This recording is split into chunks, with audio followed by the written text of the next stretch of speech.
Hello and welcome to yet another yapping. We're going to talk about tourists.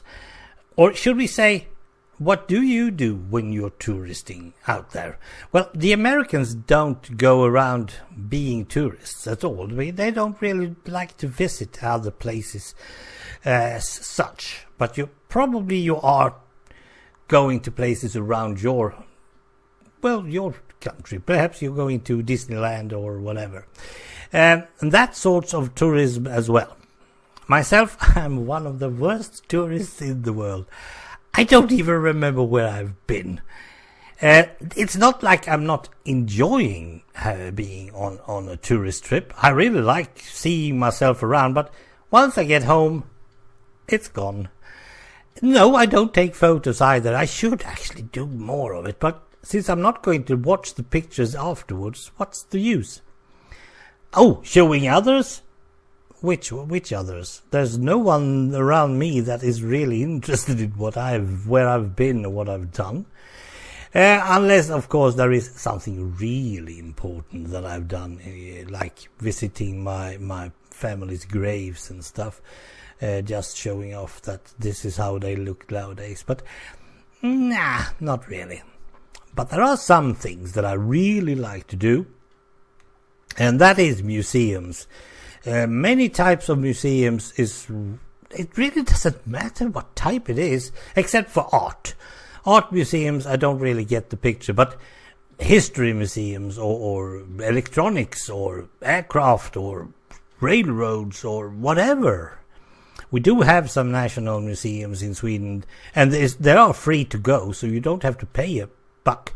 It's only the trip to it, which really means that it's fun to just go around there. And I even went to the Harry Potter exhibition when that came through Sweden. It was only at one place in Sweden, and that was only it was also only an hour away, so yeah, that was totally obvious.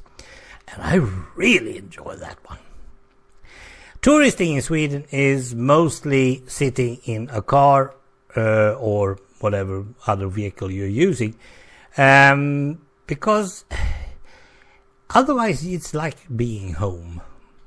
We don't have that much more than our nature to show people, and people like it. It's not like that. It's like canoeing in some of your North Dakota and stuff, I suppose.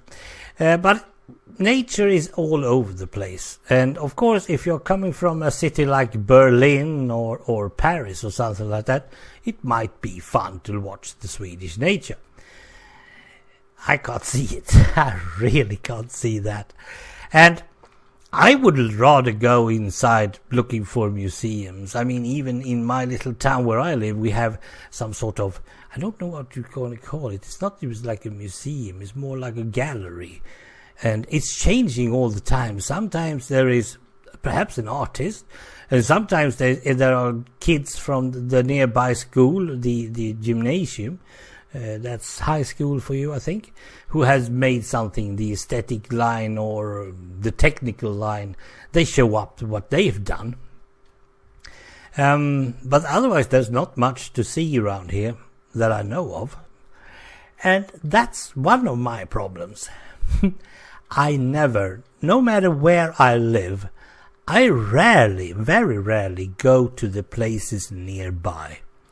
That is, if there is something really worth seeing that's just like 10 minutes away from me, I totally miss it. I so totally miss it. There is one tale of me being in the southern part of the Sweden, and I was hearing about this castle. A castle, yeah. And I was seeing it from, it was like 7 minutes away from where I lived, and I was looking at it. That's not a castle, that's a bloody mansion. There's nothing else. So I was, that's not good. For some reason, I had to work there a summer. I think I only were there for a month. And because I had to work, I was mostly in the garden, I had also reason to go inside that castle. No, it's not a castle, it's still a mansion. But man, it was so full of history, and you could really feel that the lady of the house, what was her name again? Spencer something. Oh, never mind. Florence Stevens. She was an old, elderly lady who lived in this house. You could really see where she'd been lying. Oh, man, I could go there for hours. And no, because I was on work, so I couldn't. And I promised myself, I will go there. First chance I ever get, I will take a tour on that castle. Haven't been there yet. Nope, haven't been there yet. There are several of those so-called mansions around here as well, but I haven't been there either.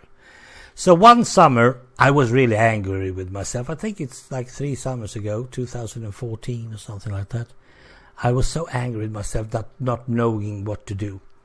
So I took myself by the vertically, literally, I should say, by the neck of myself and carried myself up to the tram museum.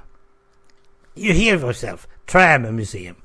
There were trams, and there's a working tram line as well, in a little village that you can't even imagine that there might have been trams there at all, ever. Because it's not that type of village. It's an old military village that is mostly been military there since, I don't know, 1500 century, something like that, I don't know. 15th century. But they had trams and they had buses. And I could go with the tram. It cost me nothing. It was inside the fee. And I could even do the signal. Bing, bing. Here we come. And they go through the camping site and stuff. And bing, bing. Oh, man. That was a Sunday worth every single crown. That's tourism. And I remember it. Hold it. I just told you that I don't remember stuff. Ham. Sorry. Probably something got stuck in my head, I suspect. Well, never miss. Now that's the point. Never miss what's around you. There might actually be something there. And I know that rsmalec has been seeing a lot of new stuff going around with Pokemon Go. Yeah, do that. Get outside your house and just go around your neighborhood. There might actually be several stuff, like a minor museum or anything. I mean, there is, in that town that has the trams, also there is an ironing museum. You know, flat iron you use to iron your shirts and stuff. There's an iron museum. I mean, steam irons and all that. It's... Thanks for listening. Bye.